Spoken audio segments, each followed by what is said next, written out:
Richardson. Now, Robert Eisenberg has two roles. He's going to start Madam Timer with his general evaluation, and then we're going to transition. Again, Robert will be handling the scheduling. Please welcome Robert Eisenberg.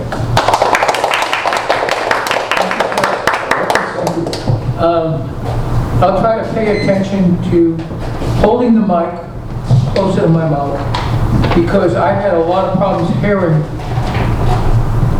some of the speakers who didn't hold it close to their mouth. Made a big difference when Rich picked up the microphone. But anyhow, let me get on to what my role is, which is to evaluate the evaluators. And I don't think I could have done a more brilliant duet than putting Julie and Mickey together. It was amazing in both ways, because Mickey appreciated Julie's very being. And she started off by saying she's a lovely person, which she is. And of all the speeches that she chose to choose was gratitude. And her very being, she emanates gratitude by her smile, her very appearance, everything about her. She's just saying, I am so lucky to be alive and to give. So, and Mickey caught all of that. She caught all the nuances, and then she had some constructive criticism. Vocal variety, I would have said speak louder to begin with. And of course, I'm a deaf bastard, but I was sitting at the end of the room. There were other deaf ones in the room too. I liked her idea about acting it out more. And then I thought it was also brilliant when she said, what do you do with your angry feelings? And I thought to myself that basically that's what this whole speech was about.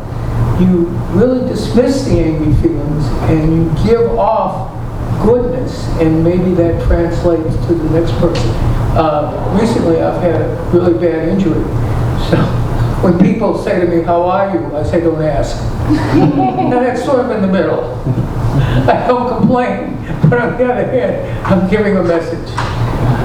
Okay, but I thought that was a fabulous combination for both of them. The next one was Peter Ash and Rich.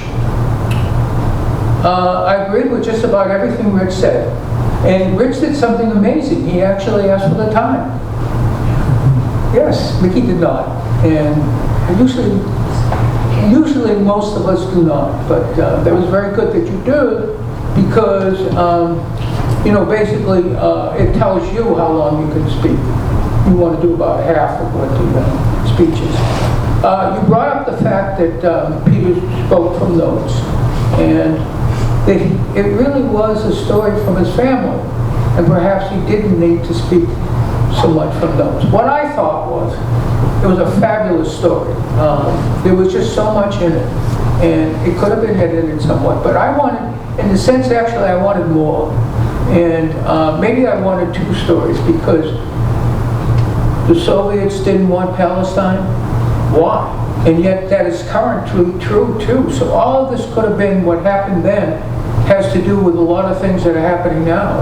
And I thought there was an amazing thing that a Jewish guy from the States would go from Russia into this horrible place. Then of course I wanted to know more. As I said before, did anything actually get built? I never heard that. I heard that the parts came in horribly, that the weather was so cold you probably couldn't move, that the tea was frozen before you could drink it. Great picture. One other thing I would have asked for too is the name of the place to be put up here in big letters so we could all see it. It was harder to see the screen. And it also was a hard word to pronounce and to hear, at least for me. But overall, fascinating story, and I'd love to hear it again in actually more detail, and maybe two stories. And Rich, you did as well as you could. You brought out all of the good things, and you mentioned some of the things you would like to have improved. I gave you high marks. Round of applause for Robert. Now, you didn't know this about Robert, but he just likes to go on and on and on and on about himself. This is what he said. I hope we have time for this. Regarding some summertime bliss. No gnats forever.